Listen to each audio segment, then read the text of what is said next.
Welcome to the Benalytical podcast. I'm your host, Ben Bertoni. Today we'll be talking about a large range of topics, so you should buckle right in, and I hope you enjoy the ride. What's up, guys? It's Ben Bertoni, and I'm here with my roommate from sophomore year, so this past semester, Max Cassidy from Texas. Max, why don't you tell us a little bit about yourself? Introduce yourself. Hey guys, hope everyone's doing well. So like Ben said, we were roommates. I'm from Texas. I'm studying philosophy, so get a little bit of humanities in there. No man bun, unfortunately, but definitely have our twinge of humanities in the podcast today. So we'll see how that goes. How's the past week been for finals?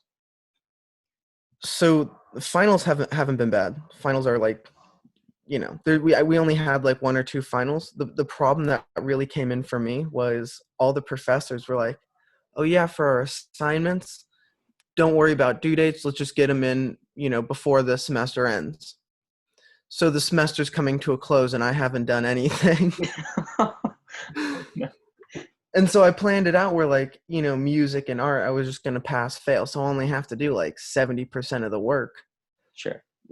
So we definitely played a strategic game, but in CASSIDY fashion, it was close. What was your favorite class from this semester? So my favorite class this semester was probably existentialism with Dr. Kemp. Okay. So if you don't know, that's an 8-hour class where you read for 6 hours in class, in the room, and then you talk about the reading for 2 hours. And I got to give him credit. It's miserable. It's not fun. Like, you've never struggled more to stay awake because there's only 12 people in the class, so he knows if you fall asleep. But the conversation is so much better because you actually read, which is that's fair. A rarity.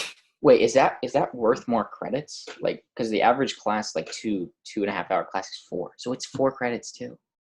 Oh, it's only 4 credits. Why would you take that? Is that required for your major? No. But as many might know, I love Soren Kierkegaard and existentialism, so I had a little bit of an incentive. Dude, we're juniors now. How crazy is that? We'll see if we're juniors. Well, I know I am. Are you? Probably, but let's not deal in absolutes here. Yeah. Have you gotten your housing assignment yet? Because I know you were thinking about living with Rosie. Like, what is happening with that? We don't know. So right now, Wheaton really isn't even sure if we're coming back in the fall. If I were a betting man, which I am, I'd say we're looking at 60-40 we go back, which is going to be interesting for the school because the school can't afford to not have students in the fall, or they can, but it's going to hurt. Well, because who wants to pay $15,000 to have an online class? I'm sorry, I won't. Yeah, just do online school and you're fine. Like, it's not worth the money. No. Dude, okay, so if we have an online class in the fall, I'm going to take next semester off. And I'm going to go, like, travel or some shit. I don't know. Probably not. That's been a common consensus. Really? Yeah. I've heard a lot of people saying, like, oh, well, if we're not having class in the fall or if it's online, then I'm just not going to do it, which I am all for. Yeah. I think it's a good idea. I'd enjoy that, but we'll see. I also don't like college and I want to get it over with as soon as possible. So, So there's that as well. So we were talking about the situation that went down in Georgia recently. This I think this happened 2 months ago, but it's really sort of been gaining virality over the past like 2 or 3 weeks. So I know we were talking about it a little bit. Give me your first like impression of what you had when you first saw the news, and then sort of as more details started to come out, sort of how your perception changed or if it stayed the same. Yeah. So I think the most important thing to do when we're looking at this situation is keep 2 things in mind. The first thing we need to keep in mind is this has been blown up in the news and the media, and so I think we're at a distance. I'm not there. I don't live in the community. So there's only so much I can know and understand. And the other thing is, especially when we're having a conversation about something like this that carries this racial tension, we need to be sure to understand that, like, we can't place the decisions of this individual on the entire community.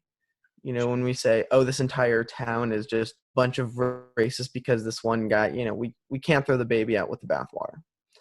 So having said that, the two categories I would break this into is, the moral, ethical, standpoint of what this guy did, and then the legal. For those of you who don't know what we're talking about the Ahmaud Arbery murder in Georgia. But basically, he's just running around his neighborhood, and I guess what happened is an ex-cop and his son thought that he was a burglar running away from a scene of a crime, because apparently there was a recent string of break-ins in the neighborhood. So they chase him down in a vehicle, apparently, and they jump out of the vehicle to confront him with they were armed. Both of them were armed. I think it was rifles. I saw in the video. There's a video that's going around on this, and I think it was rifles, if I remember correctly. Well, he was killed with a shotgun. Was he? Okay. So I think yeah, it was a shotgun. Okay. So it was a shotgun. Yeah. So they jumped out of the car to confront him, and the witness or whoever's recording hasn't testified in court, and it hasn't been listed even in the court documents. That's probably the most interesting thing in my understanding. But he jumps out. The father and son, Gregory and Travis McMichael, jump out of the car to confront what they think is a burglar. Arbery just panics, and he runs straight at them. I don't know if he's trying to grab the guns away or like attack them before they attack him. No one's really sure what's happening in that time. They shoot him then. So that's where they say, oh yeah, we were acting in self-defense, when in reality they're not, because they put themselves in that situation, right? Well, so in the case of self-defense, there's two things you have to keep in mind.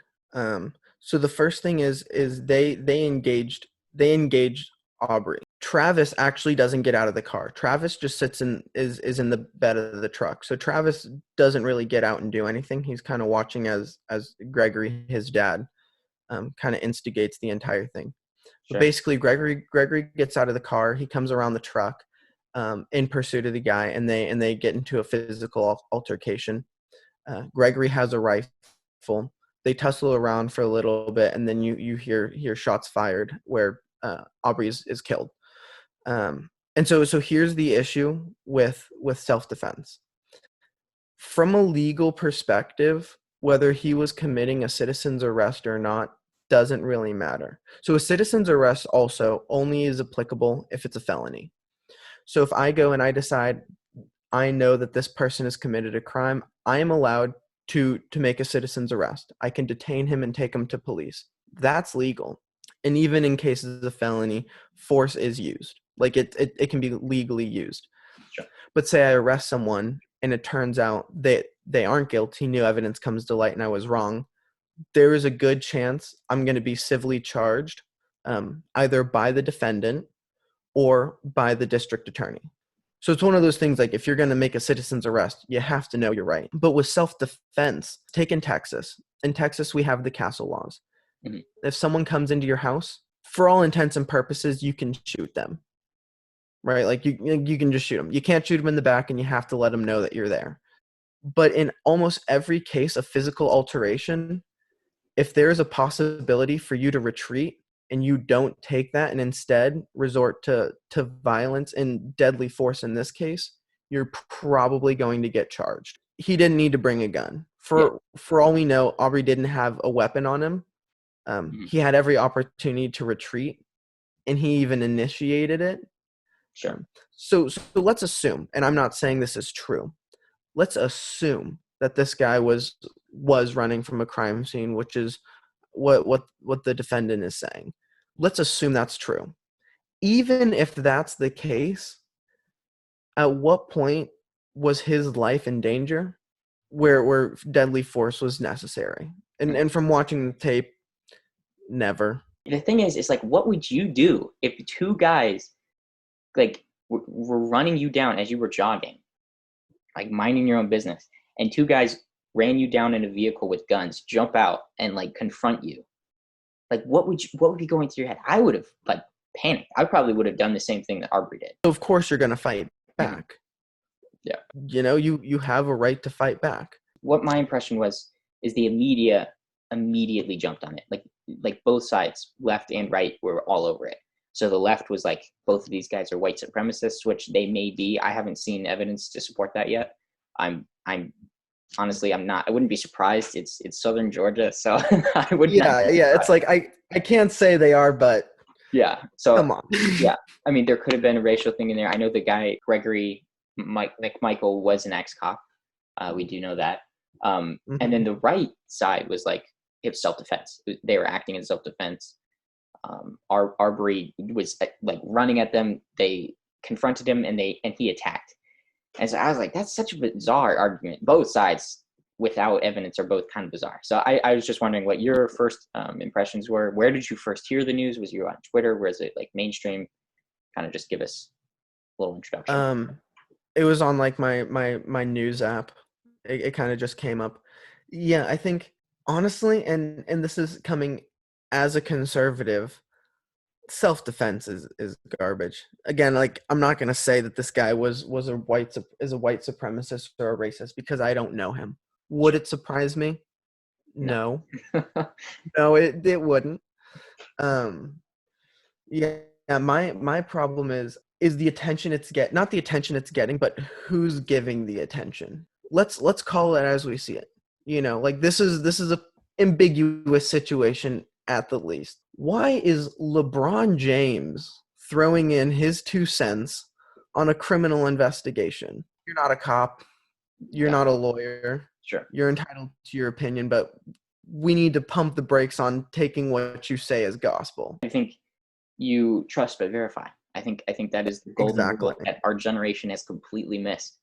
And this is the thing that has kind of been incessant. I was talking to someone yesterday about this incident, and they were pointing out how our generation has like completely adopted the idea of, if it's mainstream, it's like true. We've seen this repeatedly. I mean, on conservative and liberal sides, right? Where there's a certain side of the story, and the other side comes out like weeks later, and it completely changes how we conceptualize the whole thing. Like it's a big picture moment where all of us are like, well, we got the wrong first impression, and it was corrected later with facts instead of like our first sort of impressions with it. And that's the danger of Twitter, I think, as well. Is like we're kind of engaging with these like obviously horrible stories. I mean, this guy was murdered while he's jogging. I don't know if there's really much more of a traumatizing like experience really for the family or the community, but kind of lumping all these things in like, oh yeah, they were racist, they were white supremacists. We don't know that yet. Like they could very well be. It would not surprise either of us, obviously. We both, I mean, you live in the South relative to the nation. I live in South Carolina, so it wouldn't surprise me at all, right? But I think just waiting literally like a couple days or hours even, just to get more information out of it instead of making an immediate commentary like, oh, this was absolutely a racist attack, or oh, this was absolutely white supremacy. It's no shocker. Both sides are pushing an agenda, right? And so the key is you got to find the stories that fit that, and you got to blow those up. Both sides, actually probably not both sides, depending on who you ask, there were a lot of mistakes made. Primarily by Gregory. Yeah, I think we can absolutely agree that they were the pinnacle of fault. Absolutely. Because regardless of their intention, right, they killed an innocent man. I mean, that's the end of the day. That's the end of the story. So something that not a lot of people really think about is intent, and how it's impossible to prove intent. You can say whatever you want to say, but it means nothing neither in the court of law or in the court of public opinion. Well, I think that's where it does hold up, though, right, is in the court of public opinion with petty criminal charges, right? Things that aren't crimes, like racism, for example, in like a political or public sphere. If you say, oh, no, I didn't mean to say that, or those are views that I don't hold, but I expressed. Like, have you ever heard people say that? Like, oh, I don't actually hold these views, but I just said them. Like, that makes no sense. Yes, you hold these views. Like, you are a racist if you say racist things. Like, that's just how it goes. You can't express racist views and not be a racist. Like, that's not how it works. Obviously, this issue is pretty prevalent because it brings up racism. It brings up gun control for another one. And then also our criminal justice system as well, which is something that I think definitely needs reform. because this shooting, this murder took place 2 months ago. Like it's old, and they were charged yesterday. They were arrested and charged yesterday. What I find is interesting is the allegations that it was planned. I think the term was the modern day lynching, which obviously would add like a degree of complexity to it. Like if these people like plan to hunt this guy and kill him, okay, that's a whole nother level. Oh, that's a whole nother. That's a hate crime at that point. Oh, for sure. Okay, so they were running and they ran into him, right? So that's supposedly the case. How would you know that's where he's running? How would you just so happen to have someone filming it? Because the camera was rolling before they pulled up. Well, Like, I think what happened was they pulled off on the side of the road. So I think they passed him and then pulled over. And as he was catching up, they were already pulled over and out of the car. I'm talking about the cameraman. Right. So that's the question, right? Because there was no witnesses listed in the case file. But obviously that guy would be a witness. So I'm not sure if he was enlisted and like a friend of the McMichaels, Travis and Gregory. I'm not sure. That kind of hasn't come to light yet. But that would be a big piece because obviously the video was released almost 2 months after the crime as well. Like the video was released recently, which is why the case has gained so much virality as well, is because of the new release of footage. If you're hunting down people as a vigilante and making citizens arrest, you're not a schemer. Like you're not like a master plan artist. You know, I don't think it was planned. I think as well we should take with a grain of salt that we are two like white guys from like probably like middle class or upper middle class, and like we have a lot like of sort of unrecognized, I guess, bias coming into issues like this, where we really, I mean, obviously we haven't experienced anything near to what people of color have kind of faced. This is also a weird argument that I've heard with a lot of sort of young like, sociology majors. This has always been weird to me. People are like, you can't be racist to white people. It's always been really bizarre to me. You definitely can. I'm like, okay, wait. Wait. So I agree in America, no white person is going to face near as much degradation or racism as any POC. 100% agree. 100% agree, because we're a majority white culture. However, if you go to a culture that is not majority white, you will experience racism. Granted, probably not on the same level.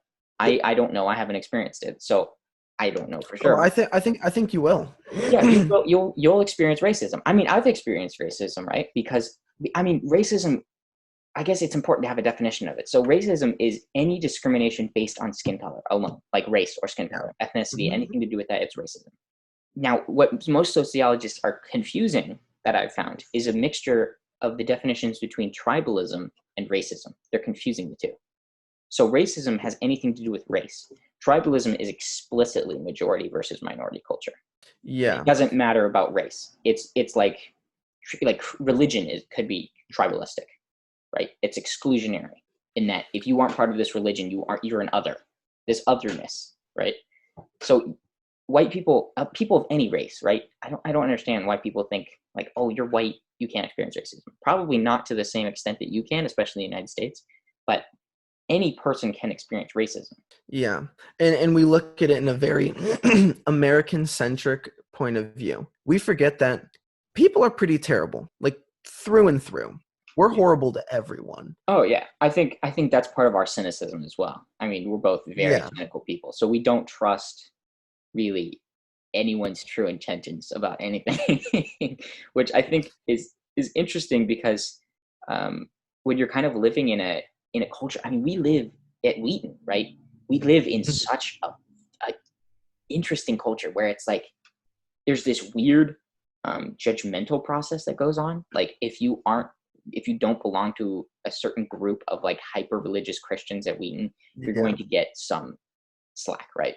But at the same time, if you're like super judgmental and you're a part of that group, you're also going to get judged by the people who are like on the other end of the spectrum. So there's this little spectrum play happening out, and I like it because obviously, as you know, I like talking to people who like just hugely disagree with me on everything. Love talking about it because that's the only way that I really learn. I am not a good, like, I will not learn if I'm just reading books thinking by myself. It doesn't work for me. So I have to be talking about other people expressing new ideas. In the past decade, I would say, it's always the media, left and right, who are constantly expressing this huge divide in race relations that I don't personally experience, right? Yeah. Like, I don't experience this racism, this rabid American racism that the medias from both sides of the political spectrum are spewing. To me, it's been constantly a constant sort of move towards classism, where it's like class is always or is instantly becoming, at least in our culture, more important than race. At least that's been my experience, and I like that, honestly. I think that's a better divide. I think that's a more productive divide. A class divide is especially better in the U.S., where classes aren't fixed. You know, we're not in the feudal system. Yeah. You know, most people who live in poverty by the end of their lives aren't in poverty anymore. Mobility is unprecedented. You Sure. know, so I'd much rather have a system that has that divide, but a divide that can be altered dramatically. Mm-hmm. You spend 5 years in the middle class, you spend 3 years in the lower class, you spend 8 years in the upper class. At least at that point, you have some perspective. Yeah, and that's also something that I think people should start to value more, and I think people are starting to value it more on both sides. Is kind of a diversity that differs, like, from race, right? Because racial diversity is a very vital and important diversity to have. But socioeconomic diversity, experiential diversity, and like sort of where you grew up. I mean, everything that you have, everything that makes you human, makes you unique from other people. And I think bringing in that perspective is very important to having civil discussions with people that you disagree with, right? So I think focusing on racial diversity is important. It's very important, right? It's important to have racial and experiential diversity when it comes to culture. However, I think that isolating it as the single most important thing that we as a society pursue is dangerous, because obviously that builds into identity politics. I don't know what exactly it is becoming on the right wing, but for me, as a more like moderate person, that just means identifying a single part about yourself and using it to classify like yourself or someone else. So like as a white guy, I'm not, my racial identity isn't that important to me. Obviously, I don't have really that much experience with having like my racial identity important to me, so I can't really speak for other people. But personally, like saying I'm a white guy is not really who is Ben Bertoni. When people ask me, who are you? I do not say I'm a white guy. That's not what comes out, right? For me, it's much more personable, right? So I'm a son. I'm the oldest of 6 siblings. I'm a libertarian. I don't know. There's a lot more that comes out before my racial label or my racial classification, and I think that's a good thing. I think that's something we should see more of. But yeah, and I think I would probably fall in a different category than you on that. I mean, as you know, I'm Russian, and that to me is like it's a pretty big part in my identity. You know, and so. And it's interesting. So no one else in my family is adopted. I'm the only adopted one. I'm the only Russian. And so it's interesting to see the dynamic where I'll be talking with my dad, or I'll be talking with my brother, or I'll be talking with someone, and kind of talking about like that connection I have to that culture, to those people. They can't process that. I think these ties to like ancestry or family history is also really interesting and intertwined with maybe sort of our connection with our immediate family, right? Because maybe it doesn't resonate to me as much that I'm Italian and that I'm like Irish, right? Because I'm not that close with my family here, like, right? I mean, you know this about me. But maybe that has something. I don't know if you could speak to that as well, but like maybe that has something to do with it. I'm not sure. I think it also has to do with like the uniqueness. We find identity in ourselves in areas we're unique. Ben, I'm sorry, being Irish and Italian in America isn't unique. Like that's not a topic of conversation you bring up. Like, oh well, I'm Italian and Irish. Oui. Oh wow, you and 86% of America. So I think that's probably one thing. Yeah, sure. Um, The most I unique thing about me is like my deism and libertarianism, and that's all I got. yeah. I have 3% of the population. Yeah, so I actually it was funny. I think you might have been here, but we were talking about minorities in school. And I was like, guys, I think I have everyone beat.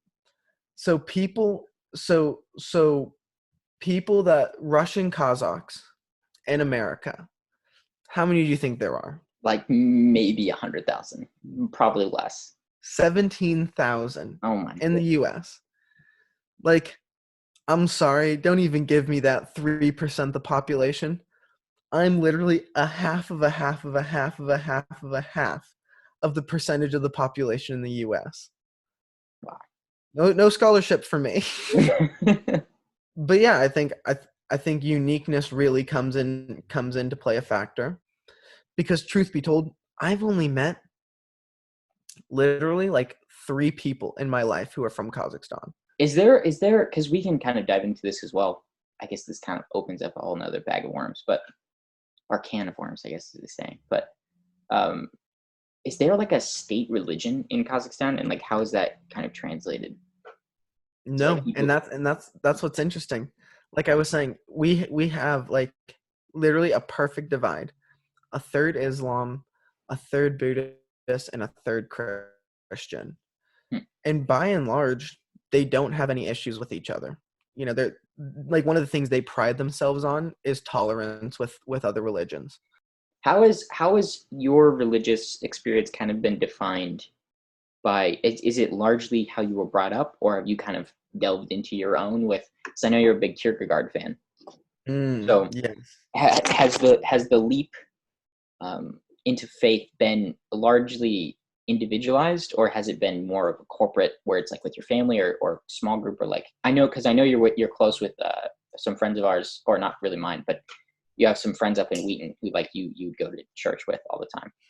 So Yeah. how is that sort of, I guess, morphed? Definitely very, very individualistic. And Kierkegaard goes on for days about this.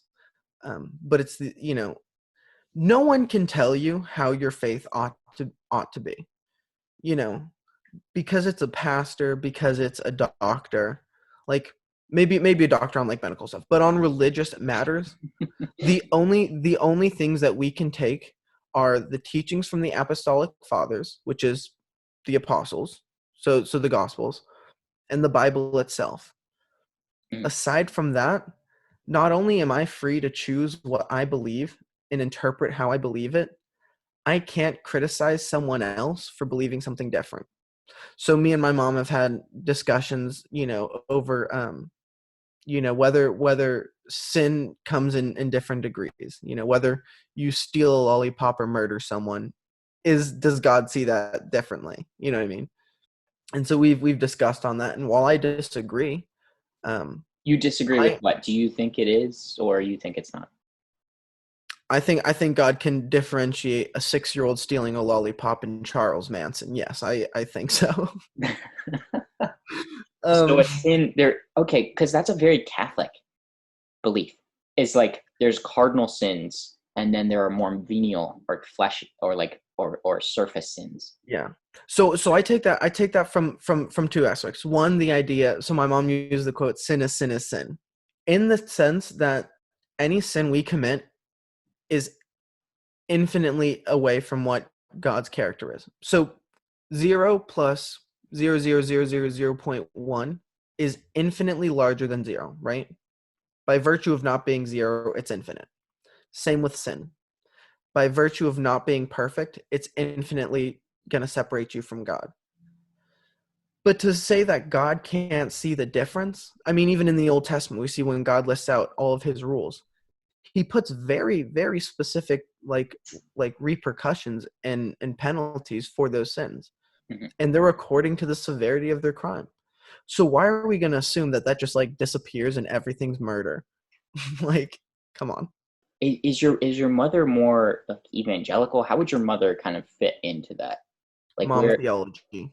she's what? Mom theology. It's a Theology? thing. Okay. Mom theology is when you listen to you watch a lot of YouTube videos. You look at a bunch of Bible verses on pretty backgrounds and in nice fonts. A lot of inspirational quotes. Mostly quotes. So a lot of prosperity gospel, you would say. All quotes. Like I don't think like you don't read the whole book. You like read snippets. Ooh, I We like learned, that. hey, we learned about these the dangers of only reading one verse at a time with Miss Newberry. Oh yeah. Oh yeah, we did. You know. For those So of it's you who like don't know, we were in a New Testament class with I guess she is Dr. Newberry now. She got yeah, her she's Dr. Newberry. doctor. So congratulations, Shout out to Dr. Dr. Newberry, if you're Newberry. listening. But yeah, we were in a class together with her, and we studied the New Testament, and we learned about a exegetical analysis of chapters and hermeneutics and all that good Bible analysis stuff. So, but yeah, sorry. So your mom Yeah. is a mom theologist. She's the So she's a mom theologist, which means whatever the YouTube video told me I'm gonna believe. I'm not gonna read the scripture. Like, and that's Kierkegaard's big thing. If you read the scripture and you come to a completely ludicrous interpretation, that's okay. You're entitled to that. I'm gonna discuss it with you. I'm gonna try to poke holes in it.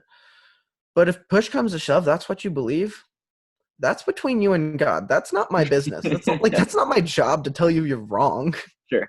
So you, I mean, those are pretty hefty, like jabs at the mom. I would say, right? I mean, she doesn't. So she's not like a big Bible reader. She likes the quotes. I don't know what she reads in her off time, but she hasn't quoted much scripture to me. So, What about your dad? Is your dad very religious? Because my thing is like, how the hell did you end up at Wheaton? um, honestly, Yeah. I would have been off the rails anywhere else. Wheaton has a level of structure that at least like keeps me within the bumpers. Yes. Thank you. Okay, dude. I'm so similar. Okay, for me, I didn't become like expressly and publicly deist until I came to Wheaton. Because I am the type of person, I mean, you know this about me. I am so differential and I'm so willing to just be against like whatever the majority opinion is. I will go expressly against that almost every Mhm. time, unless it's completely ludicrous. But because of and I wasn't a strong Christian coming into it because obviously my faith wasn't my own and it wasn't very like physical for me. It was very like Mhm. I'm just doing this just because. Because it's just what you do. Yeah, yeah. I mean, I come from the Bible Belt. It's like if you aren't like Baptist and Christian, like I mean, you're just not a Christian. I mean, they hate Catholics where I'm from, hate them, and my grandparents are Catholic, and I am Irish Catholic. That's where I'm descended from. So it's like I completely Baptists are some of my least favorite people. If there are any Baptists listening, I'm sorry. It's not all of you. It's just the Southern ones, honestly. The Southern Baptists. They're, they're Southern some of Baptists are the bad. they're some of the most hypocritical people you'll ever meet, and I have yet to meet someone who's broken that rule. So if you're out there and you're a Southern Baptist and you're not hypocritical, please, I'd I love to mean, meet you. I grew up Southern Baptist. You know, I think that has more to do. I mean, here's the thing: Christians in general are hypocritical. Kierkegaard People, had this people in policy. general, people, Yeah, just everybody is hypocritical when it comes down to it. Kierkegaard had this policy, and I'd like to adopt it more. But Kierkegaard actually wouldn't publicly call himself a Christian. People are like, well, why? Like your writings, your impact on the church, like you are one of the most prominent like theological like writers of all time. And he was like, well, because I have sin that I haven't let go of. Like there are things that I do willingly, knowing it's wrong, with no intent of changing it. And he's like, until I can do that, I believe in God. I believe in Christ. I believe in all of that. But I don't want to go by the label of Christian, because that's not implicating just me. That's implicating like everybody else. That's implicating like Christ.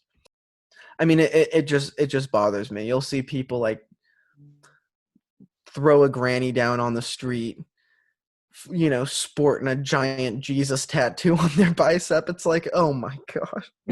Like, you didn't have to just make yourself look bad. You had to like ruin it for everyone else. Obviously, we go to one of the most like strict evangelical colleges in the world, I would say, or country at least. It doesn't seem that strict because I kind of live within the bounds most of the time, but sexual deviancy in Christianity or in religion in general is such a weird topic. Like, okay, first of all, I have never met more people who are like homeschoolers when it comes to sex than Christians. Nobody. Muslims, probably. Maybe. I haven't spoken to many, Jews. but Orthodox Jews, probably. The absolute like embarrassment. Like, it doesn't even have to be, I'm not even talking about them. Like, I'm just talking about sex in general.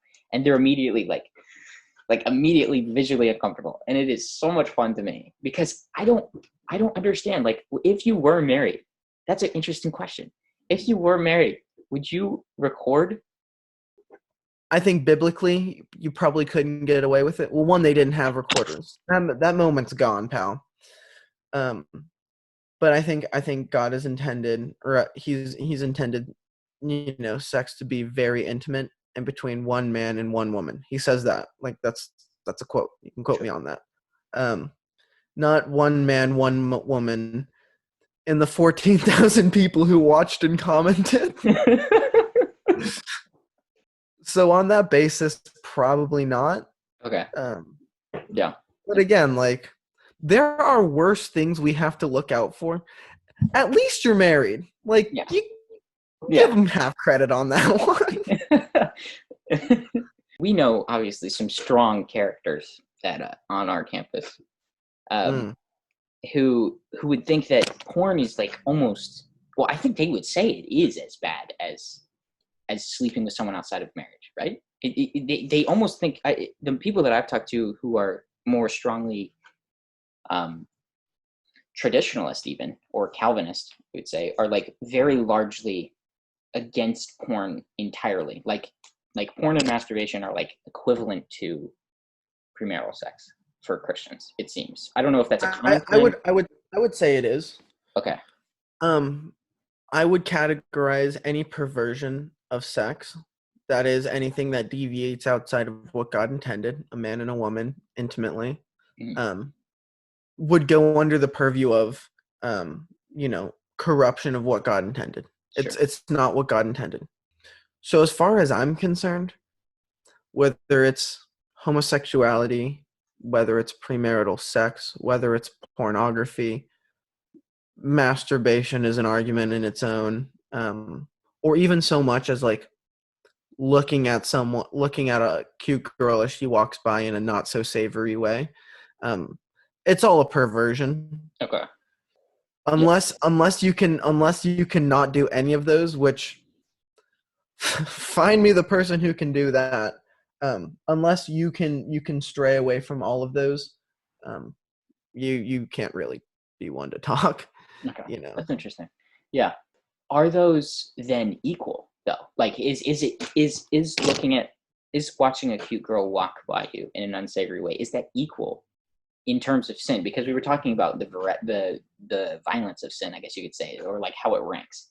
So are those equal? Is that equal to porn? Is that equal to masturbation? Is that equal to premarital sex? Like, how are those more individualized? Like, is it just kind of how you see it, or what is it?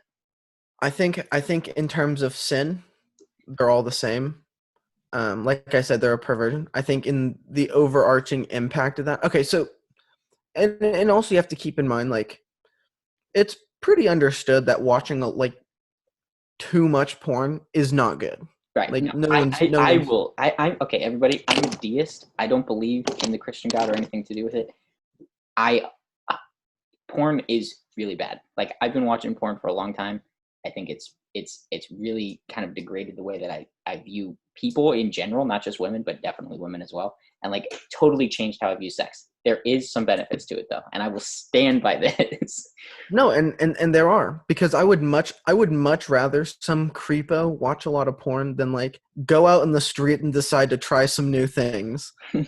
Let's Yeah. let's keep it at a mile. And that's where, in terms of the corruption on yourself, the harm you do to yourself Sure. is one thing. So in terms of, perversion of sex, it's all the same. In terms of the damage it does on yourself, they're different. Looking at a cute girl is going to be a lot more different than, going on a sexcapade and getting an STD, right? But also, there's a difference between looking at a cute girl and committing sexual assault. Like, there's the impact we have on ourselves, there's the impact we have on others, and there's the impact of sin. Mm-hmm. So I think they're all different. But ultimately, like, come on, like, it doesn't take a genius to know when what you're doing is wrong. Right. I mean, everything in moderation, including moderation. I mean, that's a line that you should stand by, right? So I think there is a lot of benefits in my understanding of watching porn. Getting personal. We're gonna have to edit some of this. I mean, you know this about me, but talk about like a relationship or taking a girl on a date, right? Say you don't really want to take this girl on a date. You don't really like her that much. She's not really that fun to talk to. You're only doing it for the sex, or you're only doing it for the implications of getting sex sometime in the future, maybe. Right? Mm-hmm. I mean, I would jerk off and not go on a date, right? Because why else would you go? Like if you clear your head before making those kinds of decisions, then I think it's better than like having these constant urges that aren't met and just building them up and waiting. Yeah, and this is where Kierkegaard would bring in first the idea of being not deceiving yourself. I can look at a lot of the things I do and be like, oh yeah, this is a bad idea, but I'm going to do it anyways, right? Sure. So for Kierkegaard, he says, hey, if you're going to be honest with yourself, I mean, be truly honest with yourself and say, hey, it's better that I do this than I go do something else. If you're honest with yourself and consult the Holy Spirit in Scripture, like, and this is from a Christian point of view, but like, if you're honest with yourself and you truly see that is the best option, like that is the, like, it's just the right decision, and you're honest with yourself, dude, like, go for it. Like, yeah, it's about being reasonable and honest. Mm-hmm. I think it's the people who are like, oh, well, I can go sleeping around for 6 months, a new girl every night and not have that affect me. No, like that, you're wrong. Like, it is going to affect you. You just don't want to admit it. Yeah. At least admit it and do it. Like, you owe it to yourself. So bizarre how taboo that topic is, because for me, it's not a problem. Like just now, like, it's not a problem for me to kind of say these things. I think also because of how I separate my identity with my like with my willingness to like talk, because I love conversing with people. And so I think sometimes it's dangerous because like we can get super personal when I'm not that close to you. And I think that's so funny. I mean, it's appreciated. I would much rather have someone be like painfully honest with me and like painfully real than like 80% of Wheaton. Yeah, sure. Well, I think like if you did a poll at Wheaton of who watches pornography, I'm gonna say do that, dude. I should put that on my. 15, I should put that on my Instagram story. Oh, please do. I think even now, if they have their name, if they did a mandatory survey who watches pornography. If you did one that was anonymous, I'd say you'd get 30% say yes, and if you did one with your names, you'd get 3. And those 3 would be as a joke. Nobody is going to openly say it. I don't know about that. Are you serious? Are you sure? Because for me, it's not that big a deal. I feel like maybe that's the religion part that's fitting in. Because for me, it's like, I don't give a fuck. Like, who knows? Like, what? Okay. This is the way I live. Yeah, but not everyone's you. It doesn't affect me. like, it doesn't affect me personally how you think about me at all. Doesn't. Also, nobody cares. I don't give a fuck. Like, no, like, never once have I struggled with my own stuff. You struggle with your stuff. Everybody struggles with their own stuff. Why does it matter to me what you think of me struggling with my stuff? Why would that matter to me at all? It doesn't. And for some reason, it matters to other people. I don't know if that's religious, like the underpinning and sort of the cultural That's a Wheaton subconscious thing, of though. Wheaton, but I don't know. Yeah, that's just a Wheaton thing. I really don't like it. It's one of my least favorite things about it. It's like how fake everyone is. Like, it's like you could come in as a super genuine high schooler, super genuine. I don't want to name names, but you can come in super genuine high schooler, super good kid, super nice, super open. You could get to Wheaton second semester. First semester, you're learning. Second semester, you've adopted this facade of perfection that everyone has. Yeah. Everyone's gone through that stage where it's like, how's your prayer life? Oh, my prayer life is a little dry lately. I was at the Gold Star Chapel. I felt so alive and enriched.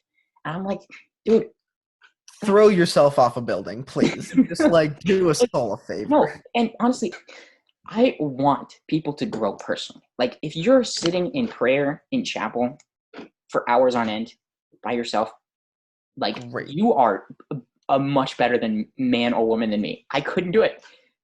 Partially because I don't believe in the God, but like, I just couldn't sit still for that long. If you're doing that and you're doing it in completely intentionally and with the right amount of motivation and devotion, go for it by all means.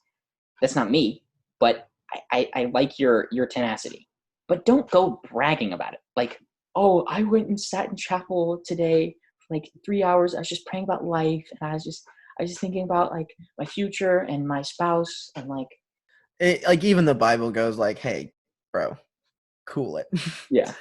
Sure. know, but you'll see. Yeah, again, I don't want to name names, but like, I mean, you meet people all the time where they're like, I was just doing my quiet time and I was reading Romans, and it's just like, oh my God. Okay, here's another. There's more books in the Bible other than Romans. Or like Psalms and Romans, that's not the whole thing. There's like a whole story arc that goes along with it. The people who like judge other people based on like, I mean, sins, I guess you could say. I don't really believe in like the whole whatever about sins, but people who judge other people based on like cultural or like religious misdeeds, let's say. Mm-hmm. Like, go fuck yourself. We all struggle with stuff. So at what point have you just written off, oh yeah, no, I'm going to be just a dick and just say, no, I don't like this person because of their particular struggle. Or I've completely written this person off altogether. Yeah. Because of it. I mean, so, and crazy. And in my quarantine time, I've decided I'm going to start writing a book because I'm a philosophy major. I have to. But it's called Identical Yet Diametrically Opposed, and it's going to be like a psychological deliberation on the nature of conflict. We love to talk about snowflakes and how everyone is so unique and there are no two alike, and we love to talk about our fingerprints, how everyone has a different one, and it's great, and it's so amazing. But what happens when you like zoom the camera out a little bit? We're essentially the same. Like, like people love to talk about how unique they are, and I am identified by this, and we're all the same. The feelings we feel aren't unique to us. It's the the commutative property in math, right? 3 times 4 is 12, 12 times, or 4 times 3 is 12. Either way you put it, you're going to get the same thing. And that's how people are. You walk into a room and you burp really loud and you're embarrassed. Right? Mm-hmm. Of course, you think for the rest of the next like week and a half, that's just going to be noodling around in their mind, right? Sure. And for 6 seconds, yeah, people will be like, wow, that was embarrassing. And then they go back to their life.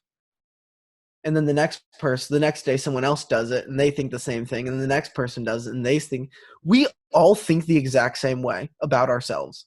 Like, everything we view is in reference to ourselves. Okay, so this is a main point of disagreement, it seems, because I think that we are hyper individualistic, and this may be our difference in philosophy or maybe even our political difference has something to do with this as well. But for me, I think this is why I love talking to people, is because we all think so differently from each other. Mhm. I have never met one person who thinks exactly like another person, who I would be like, oh man, yeah, you're exactly like this person. Like, sure, people have qualities that kind of can shift in and out, and that can be like Mhm. personability. Yeah. Like, people Yeah. are easily approachable, people are extroverted or introverted, whatever it is. There are qualities, sure, that we've classified because we have like sort of created this structure to fit people in, right? Yeah. So, I mean, we were just talking about classifications. So think about like, say, Wheaton students. So that's a classification right there, right? There are certain personalities that we would fit in that, like, right, that distinction. Okay, you fit this personality. You're a Wheaton student. You're not a typical Wheaton student, someone who doesn't fit those personalities. We've immediately created a structure. That almost sounds neo-Marxist, like just creating structures. But those are very culturally kind of created, that we've created to kind of classify and divide people. And I very much more value the individual. Like, what is the individual thinking? Because people are very, very like unique, I think. And I think they are. Yes, for sure. People are completely different. There are no two people alike. That's true. But the way we initially process information is more or less the same. You and I are quite different. We're similar in other ways, but we're also quite different. Mm. But certain knee-jerk reactions are the same for everyone. Now we can train ourselves to handle them better, and we can grow and we can develop. But by and large, that same foundation is the same for everyone. The same reason everyone hates their own voice when they listen to it in a recording, right? Mhm. Because people are inherently super self-conscious. Sure. And whether you might not show it or you've become good at, not viewing yourself in that way, it happens to all of us. Sure. And so the question I'm trying to explore is we can more or less boil a lot of these conflicts down to the way we're brought up and the influence that basically people before us have had on us. Society and life isn't a pendulum, right? My father was an alcoholic. I'm not going to be an alcoholic. And so on and so forth. Like, these are cycles. These are patterns. Like, almost genetically it gets passed down. Sure. And I think this can be identified. Not that it's going to solve every problem, no. But I think it has a real potential to restore a little bit of humanity in people, because we don't really have a whole lot of that. Everyone you've ever met has a stream of consciousness equally as long and equally as complex as your own. But we kind of just forget that. You're just like a person that did a bad thing, therefore you're a bad person. And we're just so much more complex. Basically, what I'm going to try to do is try to explain these in a way that, like, restores that humanity in other people and gives you such a finite, like, image of what it looks like following two different perspectives coming together. So That sounds like an interesting topic. I'd like to hear more about that.